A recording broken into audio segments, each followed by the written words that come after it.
ایاک نعبد و ایاک نستعین۔ میں سب سے پہلے تو اسد عمر آپ کو اس پیکیج کی آج خراج تحسین پیش کرتا ہوں، کیونکہ بڑی دیر سے میں انتظار کر رہا تھا کہ ہم ایک ایسا پیکیج دیں گلگت بلتستان کو جو اس خطے میں صحیح معنی میں ڈیولپمنٹ لے کے آئے۔ تو یہ جو آپ نے جس طرح پی ایس ڈی پی سے بھی اپنے ڈیولپمنٹ فنڈ سے بھی پیسہ نکالا اور پھر پرائیویٹ پبلک پارٹنرشپ کو بھی استعمال کیا، اپنا ذہن استعمال کیا کہ ہم کس طرح زیادہ مدد کر سکتے ہیں۔ ہمارے پاس اس وقت وہ وسائل نہیں ہیں جو کہ انشاءاللہ ہوں گے آنے والے سالوں میں، کیونکہ قرضوں کی وجہ سے اور قرضوں کی قسطیں دینے کی وجہ سے ہمارے پاس بڑا کم پیسہ ہوتا ہے خرچ کرنے کے لیے، اور سارے پاکستان میں لوگ اس وقت مختلف جگہ سے پیسے کے اوپر ڈیمانڈ ہے کہ گورنمنٹ ادھر بھی مدد کرے، اور یعنی ہر جگہ سے ڈیمانڈ ہے۔ تو اس کے باوجود اس طرح کا پیکیج لے کے آنا میرے خیال میں یہ ایک بہت بڑی پاکستان کے لیے بھی اور گلگت بلتستان کے لیے بھی یہ ایک بہت بڑا آپ نے کارنامہ انجام دیا ہے، بڑا اپنا ذہن استعمال کر کے اس طرح کا پیکیج لے کے آئے ہیں۔ اچھا، میں اب آپ کو اپنا رشتہ آپ کو بتاؤں کہ گلگت بلتستان سے کیا رہا ہے۔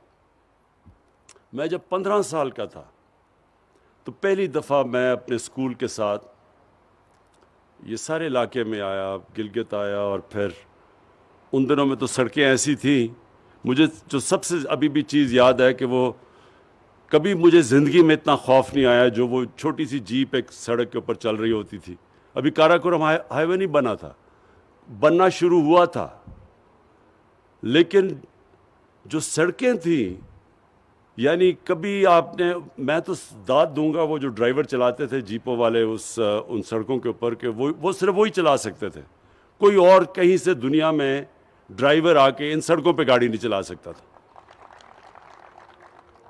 اور وہ پھر یہ بھی تھا کہ مجھے یاد ہے ہم جیپ میں جب جا رہے ہوتے تھے تو ہر تھوڑے 1 2 3 میلوں کے بعد نیچے ہزاروں فٹ نیچے ایک ٹوٹی ہوئی جیپ گری ہوئی ہوتی تھی،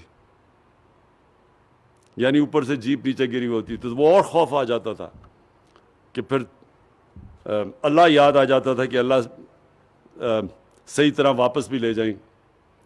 تو اور پھر مجھے یہ بھی یاد ہے کہ ہم جب ٹریک کرتے تھے تو جب کسی گاؤں کے پاس آتے تھے، بلکہ ہنزا بھی، کریم آباد بھی چھوٹا سا شہر تھا، تو مجھے یاد ہے وہاں لوگ پھال لے کے باہر کھڑے ہوتے تھے، ہمارا استقبال کر رہے ہوتے تھے، کیونکہ یہاں کوئی آتا ہی نہیں تھا۔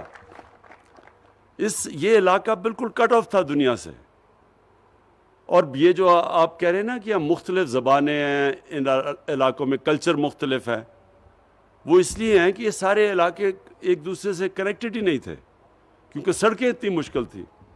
مجھے وہاں وہ خاص طور پہ جو سکردو سے جو گلگت کا راستہ ہے، مجھے تب کی بات یاد ہے، وہ لوگ یہ جب کہتے تھے کہ جیسے جو بھی اس سکردو سے گاڑی میں نکلتا تھا گلگت جانے کے لیے، تو پہلے اس کی سارا گھر والا آ کر اس کو خدا حافظ کہنے آتا تھا، کیونکہ ان کو لگتا تھا کہ شاید واپس نہیں آئے گا۔ یہ وہ سڑک تھی گلگت، ابھی بھی بڑی خطرناک ہے، اب ہم پیسہ خرچ کر رہے ہیں اس کو ٹھیک کرنے کے لیے۔ لیکن جب میں یہ علاقہ دیکھا، اس کے بعد میں دنیا میں گیا، باہر پڑھنے بھی گیا، پھر میں نے دنیا کے بڑے بڑے جو خوبصورت علاقے سمجھے جاتے تھے، سوئٹزرلینڈ، آسٹریا، ان سب علاقوں میں گیا۔ تو جب بھی میں گیا مجھے اس چیز کا فخر ہوتا تھا کہ میرے پاکستان میں ایک ایسا علاقہ ہے جو دنیا میں کوئی اس علاقہ اس کا مقابلہ نہیں کر سکتا، وہ میرا گلگت بلتستان ہے۔ اور اس کے بعد بھی ایک تو میں کرکٹ میں مصروف ہو گیا، گرمیوں میں باہر کرکٹ کھیلتا تھا۔ جیسے ہی میں باہر کرکٹ سے فارغ ہوا تو پہلی چیز میں نے کی، پھر واپس آیا اس علاقے میں، اور میرے آپ یقین کریں کہ پاکستان میں جو اپنے میرے دوست تھے لاہور سے، وہ آنا ہی نہیں چاہتے تھے. ان کو خوف تھا کہ پتہ نہیں وہاں جائیں گے، وہ عجیب سا، کسی نے کوئی اس علاقے میں آیا ہی نہیں تھا. تو میں اپنے باہر سے جو میرے دوست تھے، وہ میرے دوست آیا کرتے تھے یہاں میرے ساتھ. اپنے میرے جو لاہور میں بڑی مشکلوں سے کسی ایک آدھ کو کھینچ کے لاتا تھا، باقی یہاں سے آتے نہیں تھے. تو باہر سے جب لوگ آئے، میں آپ کو یقین دلاتا ہوں کہ ایک ایک میرا جو بھی باہر سے میرے دوست یہاں جب آئے، سب نے ایک ہی چیز کہی کہ اس سے خوبصورت دنیا میں کوئی علاقہ نہیں ہے. تو تب سے میں نے یہ سوچا کہ اللہ نے کبھی مجھے موقع دیا تو جب میں اس علاقے کے لیے کچھ کروں گا، میں صرف اس علاقے کی مدد نہیں کروں گا، میں اپنے ملک کی مدد کروں گا. اور میں نے آج سے 30 سال پہلے ایک کتاب، ایک یعنی کافی ٹیبل بک، جس کی تصویروں والی کتاب لکھی، انڈس جرنی اس کا میں نے نام رکھا. اور وہ جب میں نے یہ سارا علاقہ، دوسائے، اوپر سکردو، سارے علاقے میں ساتھ فوٹوگرافر کو لے کے گیا تصویریں لیتے ہوئے، تو جب وہ کتاب باہر میں نے جب پبلش ہوئی انگلینڈ میں، تو سارے لوگ دنگ ہو گئے کہ یہ بھی ہے پاکستان. یعنی شہروں کا تو پتہ تھا ان کو، لیکن پاکستان کے باقی علاقوں کو کسی کو باہر نہیں پتہ تھا. اور کتاب میں نے لکھی اس لیے کہ باہر کے لوگوں کو پتہ چلے کہ ہمارے ملک میں کتنی خوبصورت ہے. اور میں یہ بھی آپ کو بتا دوں کہ باہر کے لوگوں کی تو دور کی بات ہے، پاکستان کے لوگوں کو نہیں پتا کہ یہ ملک کتنا خوبصورت ہے. ہمارے اپنے لوگوں کو نہیں پتا. ہمارے حکمران ساری چھٹیوں کے اندر لندن جاتے ہیں، بچے ان کے لندن رہتے ہیں، ان کو کیا پتا پاکستان کا. ساری پراپرٹیز ان کی باہر ہیں، یہ تو پھرے ہی نہیں ہوئے پاکستان میں. اس لیے انہوں نے کبھی اس ایریا کا سوچا ہی نہیں. سوچا اس لیے نہیں کہ دیکھا ہی نہیں انہوں نے. زیادہ سے زیادہ ایک جہاز میں آ کے یہاں گلگت یا ادھر سے چلے گئے واپس. یہ جو باقی سارا علاقہ ہے کسی کو تو پتہ ہی نہیں اس کا. تو جب ہماری حکومت آئی، تب سے ہمارا فیصلہ یہ تھا کہ ہم اس خطے کا جو پوٹینشل ہے اس کو اوپر لے کے آئیں. باقی ساری چیزیں ایک طرف، ہاں انڈسٹریل زون بھی ہونی چاہیے، لیکن انڈسٹریل زون بھی صرف ایک ایسی فوڈ پروسیسنگ انڈسٹری کی ہونی چاہیے. کیونکہ آپ کی جو قربانی ہے یہاں، یہ بھی میں آپ کو بتا دوں، دنیا میں نے کبھی اس طرح کی قربانی ٹیسٹ نہیں کی جو یہ اس علاقے میں ہے. سارے نگر، ہنزا، ایسی کتنی کہیں دنیا میں نہیں ایسی. لیکن وہ لاسٹ نہیں کرتی، آپ اس کو لے جا نہیں سکتے باہر، وہ بڑی جلدی خراب ہو جاتی ہے. تو جو فوڈ پروسیسنگ ہے، اس کی بہت بڑی گنجائش ہے. تو اس طرح کی انڈسٹری تو لگ سکتی ہے. لیکن اصل آپ کا پوٹینشل ٹورزم کا ہے. اور ابھی چیف منسٹر صاحب نے مجھے پریزنٹیشن دی سوئٹزرلینڈ کا اور گلگت بلتستان کا موازنہ کیا ہوا ہے. یہ دگنا علاقہ ہے سوئٹزرلینڈ سے، زمین میں یہ دگنا علاقہ ہے، یہ صرف جو گلگت بلتستان ہے. اس کے علاوہ اس علاقے میں جو پہاڑ ہیں، جو خوبصورتی ہے، وہ سوئٹزرلینڈ سے بہت زیادہ ہے. آدھے تو دنیا کے جو بڑے اونچے ترین پہاڑ ہیں، 12 یہ جو سب سے بڑی پیکس ہیں، تقریباً آدھی تو اس علاقے میں، گلگت بلتستان اور یہاں. تو یہاں جو پوٹینشل ہے ٹورزم کا، کسی کو اس ملک میں اندازہ نہیں ہے. میں صرف آپ کو فگر دیتا ہوں. میں نے 2 فگرز دیکھی ہیں کہ سوئٹزرلینڈ ٹورزم سے کتنا پیسہ کماتا ہے.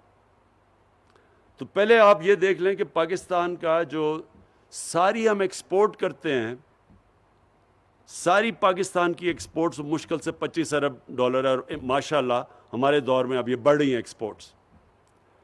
سوئٹزرلینڈ صرف ٹورزم سے 60 سے 80 ارب ڈالر کماتا ہے. تو آپ یہ سوچیں کہ اگر وہ آدھا ہے ہمارا گلگت بلتستان سے، اگر ہم اس کو ڈیولپ کر لیں، تو آپ سوچیں کہ میں کہتا ہوں کہ آپ کو تو فائدہ ہوگا یہاں، لیکن ہمارے ملک کا کتنا فائدہ ہوگا، سارے پاکستان کا کتنا فائدہ ہوگا.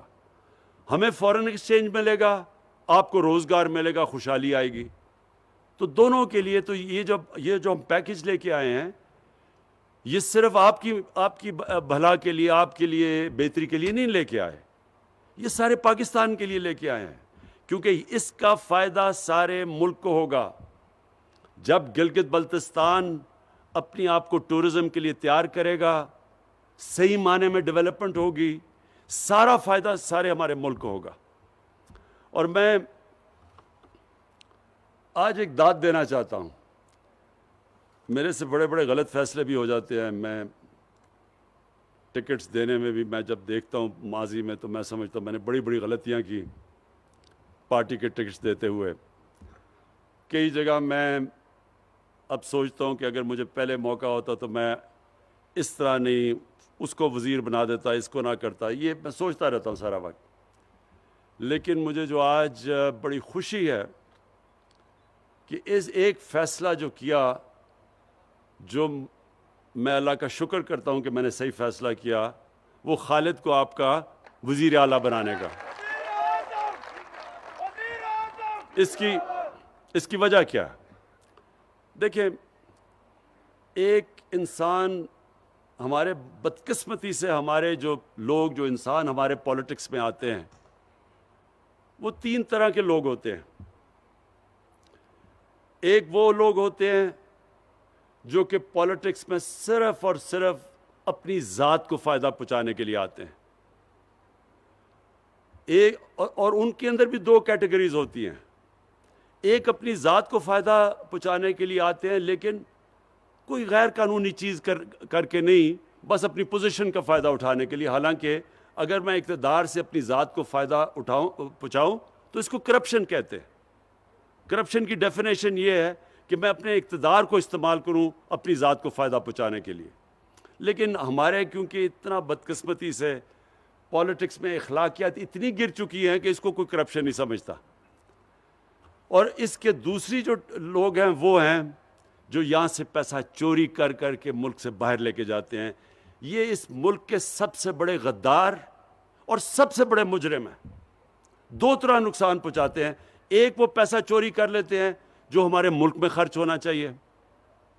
دوسرا، جب وہ ملک سے باہر لے کے جاتے ہیں تو ہمیں دوسرا نقصان پہنچاتے ہیں، کیونکہ ڈالر لے کے باہر پہنچاتے ہیں۔ تو جب ڈالر ملک سے باہر جاتا ہے، ہمارے روپے پہ پریشر پڑتا ہے، روپیہ کمزور ہو جاتا ہے، روپیہ گرنا شروع ہو جاتا ہے۔ اور جب روپیہ گرتا ہے تو ساری چیزیں مہنگی ہو جاتی ہیں، ملک میں غربت آ جاتی ہے۔ تو ایک تو یہ ہے کہ اور ساری دنیا میں اس طرح کے جو پولیٹکس میں آتے ہیں نا، اور نام لیتے ہیں عوام کا اور اقتدار میں آ کے اپنا پیٹ پالنا شروع کر دیتے ہیں، ان کو ساری دنیا میں برا بھلا سمجھا جاتا ہے، ایسے پولیٹیشنز کو۔ دوسری کیٹیگری، اور اس میں کافی لوگ فٹ ان ہو جاتے ہیں، اور وہ ایسے ہوتے ہیں کہ وہ اقتدار سے فائدہ بھی اٹھاتے ہیں، لیکن وہ کچھ لوگوں کے لیے بھی کام کر دیتے ہیں، لیکن کام وہ کرتے ہیں جس سے ووٹس مل جائیں، لیکن زیادہ تر اس کیٹیگری میں لوگ آ جاتے ہیں۔ اور پھر ایک خاص کیٹیگری ہے، جب اس کیٹیگری میں زیادہ لوگ آ جائیں وہ ملک اوپر آ جاتا ہے۔ وہ ہے جدھر سیاست ایک عبادت بن جاتی ہے۔ وہ سب سے بڑے دنیا کے لیڈر ہمارے نبی صلی اللہ علیہ وسلم نے، انہوں نے ہمیں ایک راستہ دکھایا کہ انہوں نے ان کی جو ریاست تھی، جو ان کا اقتدار تھا، وہ صرف اور صرف عوام کی بہتری کے لیے تھا۔ اپنی ذات انہوں نے بالکل بیچ میں سے نکال دی۔ تو جو بھی جیسے پہلے تو بہت ہی غریب تھے، امہ مدینہ کی ریاست میں بڑا برا حال تھا، لیکن جیسے جیسے پیسہ آیا وہ سارا پیسہ انہوں نے لوگوں کے اوپر خرچ کیا، نچلے طبقے کو اوپر اٹھانے کے لیے خرچ کیا، کمزوروں کے لیے، معذوروں کے لیے، بیواؤں کے لیے، یتیموں کے لیے۔ دنیا کی تاریخ کی پہلی فلاحی ریاست بنا دی، اور اپنے لیے کوئی محل نہیں بنائے، اسی مسجد نبوی میں جس دن پہلے دن مدینہ آئے تھے اسی میں رہے، سادگی میں زندگی گزاری۔ آج تک ہم ان کے لیے جان دینے کے لیے تیار ہیں، آج تک ہم ان سے اتنی عشق کرتے ہیں، ہمارے دلوں میں وہ بستے ہیں۔ ساری زندگی آنے والی دنیا کے لیے انہوں نے بتا دیا کہ اصل میں اقتدار جب آپ کو ملتا ہے تو کتنی بڑی ذمہ داری ہے آپ کی. اور ہر آدمی, جس طرح جب حضرت عمر خلیفہ بنے تو انہوں نے کہا کہ اگر ایک کتا بھی میری ریاست میں بھوکا مرتا ہے تو میں ذمہ دار ہوں. مطلب یہ کہ جو غربت ہے, جو لوگ تکلیف میں ہیں, یہ بہت بڑی ذمہ داری ہوتی ہے اقتدار میں آنے والے لیڈر کے لیے. تو مجھے جو چیز پسند آئی خالد کے اندر, میں نے اس کے اندر جنون دیکھا ہے کہ یہ سارا وقت سوچ رہا ہوتا ہے کہ کیسے اپنے علاقے کے لوگوں کی یہ مدد کرے, کیسے اپنے علاقے کو بہتر کرے. اس لیے ہم جب ہمارے پاس یہ پروپوزل لے کے آتا ہے تو ہم پھر پوری اس کی مدد کرتے ہیں, کیونکہ ہمیں پتہ ہے یہ اپنے لوگوں کا سوچ رہا ہے. ہم اس کو کیسے پیسہ دیں جو ہمیں پتہ ہے کہ اس نے آدھے کمیشنز کھا لینی ہے یا باہر پیسہ بھیج دینا ہے. تو جب ہمیں یہ پتہ چلے کہ ایک ایسا لیڈر ہے اور اس کی کابینہ ایسی ہے جو اپنے لوگوں کا سوچ رہی ہے, تو یقین کریں کہ یہ تو ہم نے شروعات ہی کی ہے نا 370 ارب کی. 5 سالوں میں جو 370 ارب اس علاقے میں کبھی اتنا پیسہ نہیں خرچ ہوا پہلے. لیکن یہ ہم آپ کے لیے آپ کی مزید اور مدد کرتے رہیں گے. جیسے جیسے آپ چاہیں گے ہم آپ کی اور مدد کریں گے. میں آج آپ کے سامنے پیشن گوئی کرتا ہوں. خالد, آپ صحیح طرح ٹورزم کو سنبھال لیں. اگر آپ نے یہ ٹورزم کو صحیح طرح سنبھال لیا, آپ یقین کریں کہ آپ سینٹر سے پیسہ نہیں لیں گے, ہم آپ سے پیسہ مانگا کریں گے کہ جی ہمیں بھی پیسہ دو تھوڑا سا. یہ آپ ادھر بیٹھے ہوئے ہیں, آپ کو پتہ ہی نہیں ہے کہ آپ اللہ نے آپ کو کس نعمت سے نوازا ہوا ہے. ہمیں بھی, پاکستانیوں کو بھی, لیکن آپ جس خطے میں بیٹھے ہوئے ہیں, دیکھیں یہ وہ علاقہ ہے جدھر سردیوں اور گرمیوں میں دونوں ٹورزم ہوگی. آہستہ آہستہ لوگوں کو سمجھ آ رہی ہے اسکیئنگ. ٹورزم میں جو سوئٹزرلینڈ پیسہ بناتا ہے وہ زیادہ پیسہ اسکیئنگ سے بنواتا ہے. ان کا پیسہ گرمیوں میں, جس طرح ہمارے لوگ تو گرمی سے بچنے کے لیے آتے ہیں, وہ اس کا کم پیسہ ادھر سے بنتا ہے. زیادہ پیسہ بنتا ہے جب وہ اسکیئنگ کے لیے جب لوگ آتے ہیں تو ان کے لیے جو وہ سروسز پرووائڈ کرتے ہیں, جو ہوٹلز بناتے ہیں, ادھر لوگ پیسہ خرچ کرتے ہیں. اس سے سب سے زیادہ فائدہ سوئٹزرلینڈ کو ہوتا ہے. تو آپ تو گلگت بلتستان میں ادھر بیٹھے ہوئے ہیں جدھر گرمیوں میں تو ویسے ہی سارے پاکستان نے یہاں پہنچ جانا ہے. وہ گرمی میں نیچے لوگ تو یعنی دعا کر رہے ہوتے ہیں کسی طرح یہ ٹھنڈے علاقوں میں آئے. تو پہلے تو آپ کو وہی فائدہ ہے, باہر سے ٹورزم آئے یا نہ آئے, پاکستان نے تو پہنچ ہی جانا ہے یہاں, جیسے جیسے آپ کی کنیکٹیوٹی بڑھتی رہے گی. اور یہ آپ نے بڑی اچھی بات کی کہ جب لاہور سے فلائٹ آئی اسکردو تو ہوٹلز میں جگہ ہی نہیں تھی. ویسے بھی اگر وہ نہ بھی لاہور سے فلائٹ ہے, ویسے ہی آپ کے ہوٹلز میں جگہ نہیں تھی. جب میں 3-4 سال پہلے اپنے بیٹوں کو لے کے آیا تھا یہاں, تو تب بھی آپ کے سارے ہوٹل بھرے ہوئے تھے. سب سے بڑا پوٹینشیل یہ ہے جو ہم مدد آپ کی کریں گے, انشاءاللہ آپ کو جو قرضے دلوائیں گے, آپ نے اپنی یہ جو ٹورزم انڈسٹری کے لیے بڑی پلان طریقے سے کام کرنا ہے. بیکاز یہ بھی بات سن لیں کہ اگر آپ نے یہ صحیح طرح نہ کیا تو ٹورزم نہیں آئے گی. یعنی اگر آپ نے اپنے علاقے خراب کر دیے, صحیح آپ نے ٹاؤن پلاننگ نہ کی, گندگی پڑی ہوئی, آپ نے اگر اپنے یہ پہاڑ, اپنے جو درخت, جو جنگلات, ان کو نہ آپ نے ان کی دیکھ بھال نہ کی, اگر آپ نے جس کو ایکو ٹورزم کہتے ہیں کہ جو ٹورزم جو انوائرمنٹ کے ساتھ چلتی ہے, جس طرح اب سوئٹزرلینڈ کے اندر فرق کیا ہے, سارے ہی سوئٹزرلینڈ کے اندر قانون ایسے بنے ہوئے ہیں کہ ادھر یہ ہیں اسکیئنگ سلوپس, صرف اسکیئنگ ہو سکتی ہے یہاں. یہ ہے جدھر صرف ان کی گائے چر سکتی ہے, اس کے باہر نہیں وہ جا سکتی. یہ ہے جو جنگل جن کو کوئی ہاتھ نہیں لگا سکتا. اس علاقے میں آپ کے گھر بنیں گے اور گھر بھی اس طرح کے بنیں گے. اور پھر سارا جو ان کی جو میونسپل لوکیلٹیز ہیں وہ پھر ایک ایک چیز دیکھتی ہیں کہ کوئی گندگی تو نہیں ڈال رہا کوئی, کیونکہ وہ پھر مشترکہ سب کا فائدہ ہو جاتا ہے کہ اگر وہ ٹورزم کے لیے جگہ اچھی ہو تو ساروں کا فائدہ ہے. تو اس لیے پھر ساری کمیونٹی مل کے وہ جگہوں کو صاف رکھتی ہے. اور آپ کی خوش قسمتی یہ دوسری یہ ہے کہ یہاں کیونکہ یہ علاقے کٹ آف تھے، جو میں آپ کو بتا رہا ہوں کہ جب میں یہاں آیا تھا تو یہاں سے گلگت جانا اس طرح لگتا تھا کسی دوسرے ملک میں جانا. اسکردو تو بھول ہی جاؤ نا، گلگت سے اسکردو جانا وہ تو دنوں پہ پہنچ. تو یہ کٹ آف تھا سارا. اس کی وجہ سے جو یہاں کی آپ کی کمیونٹی سسٹم ہے، جس طرح لوگ آپس میں رہتے ہیں، یہ کہیں اور پاکستان میں اس طرح نہیں رہتے جس طرح یہاں علاقوں کے اندر آپس میں ایک دوسرے کی مدد کرتے ہیں. یہاں یا میں اسکردو کے اندر تھا تو میں وہ گاؤں میں پھر رہا تھا، میں ان کے تھانے میں گیا، میں نے کہا مجھے بتاؤ یہاں قتل کتنے ہوئے ہیں ابھی تک؟ انہوں نے کہا ساری تاریخ میں نہیں قتل ہوا اس تھانے میں. آپ سوچیں کہ اگر ہم پختونخوا جا کے کسی تھانے میں دیکھیں تو وہاں کیا فرق نظر آئے گا. انہوں نے کہا ساری تاریخ کے اندر اس تھانے میں قتل ہی نہیں ہوا کبھی. اور پھر کوئی سیکٹیرین وہ انہوں نے اس کے علاوہ کوئی وہ مسائل ہی نہیں. تو کمیونٹی مل کے اپنے مسئلے حل کرتی ہے. اس لیے آپ کے لیے بڑا آسان ہوگا بائی لاز کے اوپر عمل کروانا، صفائی رکھنا. ٹورزم کے لیے آپ اپنے گاؤں کو اور اپنے جو علاقے ہیں ان کو بچا کے رکھ سکتے ہیں آپ، کیونکہ آپ کے پاس وہ کمیونٹی ہے. اور انشاءاللہ آپ کے جو لوکل گورنمنٹ الیکشن ہوں گے اس سے آپ ایک صحیح معنی میں ایک سسٹم بنا سکتے ہیں جو کہ اس سارے علاقے کو بچا سکتا ہے. اور ہم یہ جو پروجیکٹس ہیں، میں صرف آپ کے لیے یہ اناؤنس ضرور کرنا چاہتا ہوں. 370 ارب کا 5 سال میں پیکیج ہے. ہائیڈل پاور جنریشن اور لوکل ڈسٹریبیوشن نیٹ ورک، اس کے لیے ابھی اسد عمر نے اناؤنس کیے سارے فنڈز. ٹورزم کے ساتھ کنیکٹیوٹی، جو کنیکٹیوٹی ہے وہ بڑا امپورٹنٹ ہے. اس میں جو ہم کوشش کر رہے ہیں اب آپ کے لیے آسان کرنے کے لیے، وہ جو بابو سر کی وہ جو ٹنل ہے جس سے سارا ایک اور مل جائے گا، یعنی اگر لینڈ سلائڈ بھی آتی ہے تو آپ کے پاس آلٹرنیٹیو روٹ ہوگی.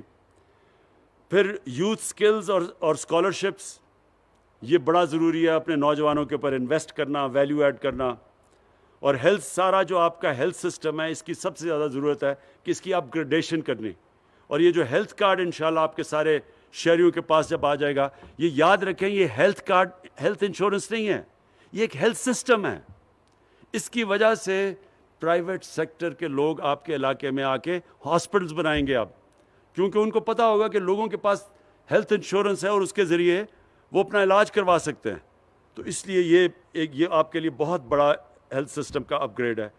پھر واٹر اور سینیٹیشن، جو اسکردو کی بات کی کہ وہاں خاص طور پہ سیوریج سسٹم کی بڑی ضرورت ہے، کیونکہ وہ اتنی آپ کے یہ گلگت اور وہ اسکردو اتنی تیزی سے پھیل گئے ہیں کہ وہاں سیوریج سسٹم کی ضرورت ہے، نہیں تو وہ سارا پانی جائے گا دریاؤں میں جو نیچے تک جاتا ہے.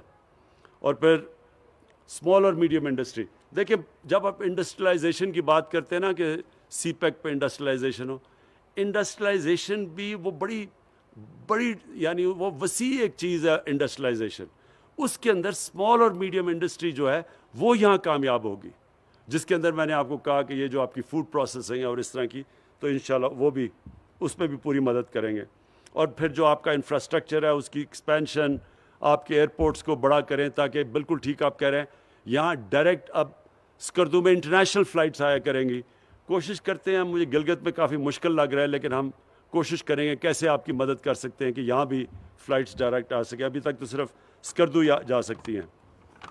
لیکن جو میں آخر میں بات کرنا چاہتا ہوں وہ یہ، دیکھیں میں جب بھی آیا، اور آپ کو 15 سال یا آج سے 55 سال پہلے میں یہاں آیا تھا، تو مجھے ایک چیز تب بھی یاد ہے کہ یہاں کے لوگوں کا ایک ان کے اندر ایک یہ تاثر تھا کہ ان سے ستیلی ماں کی ٹریٹمنٹ کرتا ہے پاکستان. یعنی ایسے تھا کہ یہ اپنے دھیان ہی نہیں رکھ سکتے لوگ، تو وہاں سے کوئی آفیسر جب تک آفیسر نہیں آتا، اور وہ پھر ایک قسم کا وائس رائے بنا ہوا ہوتا تھا، سارے لوگ سمجھتے تھے کہ جو بھی یعنی وہ جو بھی کہتا تھا وہ کرنا پڑتا تھا لوگوں کو. یعنی لوگ امپاورڈ نہیں تھے، لوگوں کے پاس اختیارات نہیں تھے.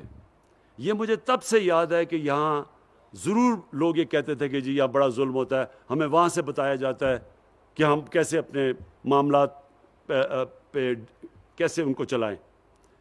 یہ جو اور پھر جب سے اس کے بعد بھی میں 30 سال پہلے جب آنا شروع ہوا پھر سے، ہمیشہ مجھے یہ تھا کہ یہ ایک جو ہم اب تک جو سارا گلگت بلتستان کو سینٹر سے فیڈرل گورنمنٹ سے چلایا جا رہا ہے، یہ ایسے وہاں فیڈرل گورنمنٹ ایسے سمجھتی تھی کہ یہاں لوگوں کے اندر صلاحیت ہی نہیں اپنے آپ کو اپنے پیر پہ کھڑا ہونے کی، اپنے معاملے خود فیصلے کرنے کے لیے.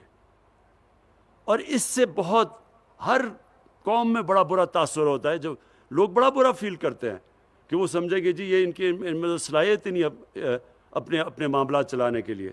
تو ہم نے یہ جو آپ قدم اٹھائے ہیں اور جو پروویژنل سٹیٹس دیا پروونشل، یہ آگے سارے سٹیپس یہ ہوں گے کہ سارے فیصلے آپ کریں، آپ کے اوپر سارے اختیارات آپ کے پاس جائیں. آپ بہتر جانتے ہیں کہ آپ اس علاقے میں کس طرح کی ڈیولپمنٹ چاہتے ہیں، کون سی چیز پہلے چاہتے ہیں. اسلام آباد میں بیٹھ کے کیسے فیصلے ہو سکتے ہیں اس علاقے کے؟ تو یہ جو آپ کو اب جا رہے ہیں پوری طرح اختیارات دینے کے لیے، وہ انشاءاللہ اس کی شروعات ہو چکی ہے. اور پھر سے میں کہوں گا کہ بڑی خوش قسمتی ہے اس علاقے کی کہ ایک ایسا چیف منسٹر ہے جو پوری طرح کمیٹڈ ہے، اور ہم سب سمجھتے ہیں کہ اس میں قابلیت ہے کہ اب اپنا صوبہ چلا سکتا ہے. تو ہمیں کوئی ضرورت نہیں پڑی کہ ہم اسلام آباد سے اس کو ڈکٹیشن دیں کہ جی آپ یہ کریں وہ کریں، یہ اپنے فیصلے خود کرے. تو آخر میں صرف اب ایک چیز اور کہنا چاہتا ہوں. دیکھیں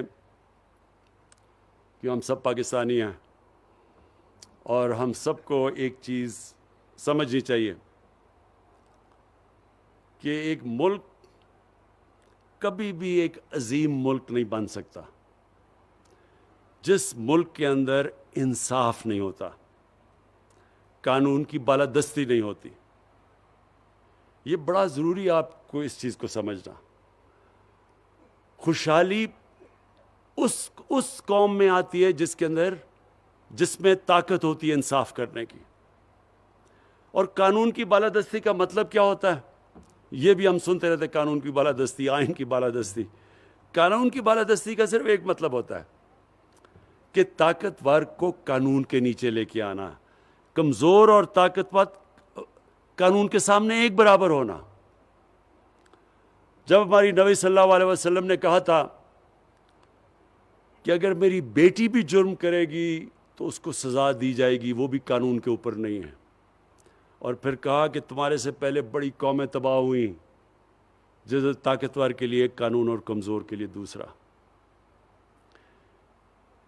یہ اپنے ذہن میں ڈال لیں کہ جو قوم جس میں اخلاقی جرأت نہیں ہوتی طاقتور کو قانون کے نیچے لانے کی، وہ کبھی خوشحال نہیں ہو سکتی. کیونکہ جو چھوٹا چور چوری کرتا ہے وہ تو جس کی چوری کرتا ہے اس کو نقصان پہنچاتا ہے. لیکن جب آپ کے طاقتور چوری کرتے ہیں، ملک کے سربراہ، وزیر اعظم، وزیر، جب تکڑے لوگ، طاقتور لوگ چوری کرتے ہیں، وہ ملک کو تباہ کر دیتے ہیں. کیونکہ وہ جب چوری کرتے ہیں، وہ تو چوری کرتے ہیں اربوں میں. اب وہ جب اربوں میں چوری کرتے ہیں، وہ اربوں روپیہ اپنے بستر کے تو نہیں چھپا سکتے، لہٰذا اس کو ملک سے باہر بھیجتے ہیں.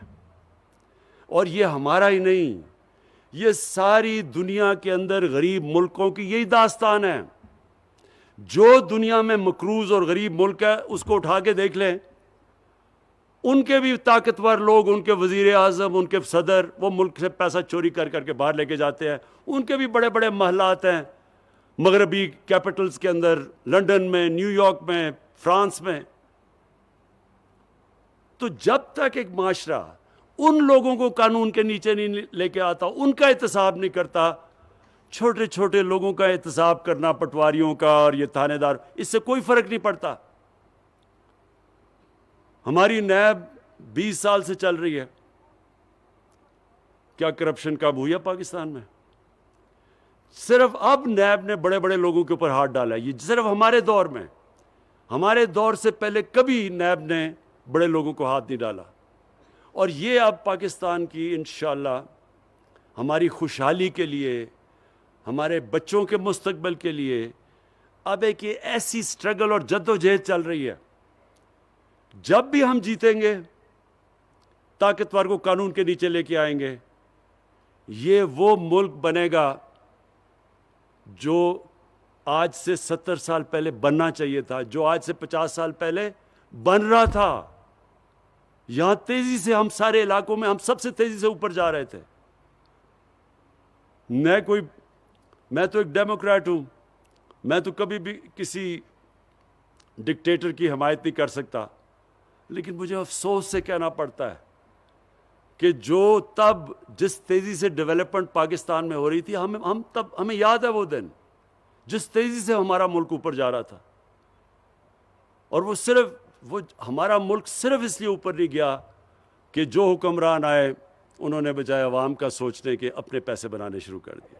تو یہ ہے ہمارے اب اسٹرگل, اور یہ ہے جدوجہد. اور قومیں اپنی آزادی, اپنی خوشحالی جدوجہد کر کے لیتی ہیں. کبھی بھی ہم چپ کر کے بیٹھے رہے اور سمجھیں کہ آ کے کوئی قوم آزاد ایسے تو نہیں ہوتی. آزادی کے لیے قوم لڑتی ہے, جدوجہد کرتی ہے.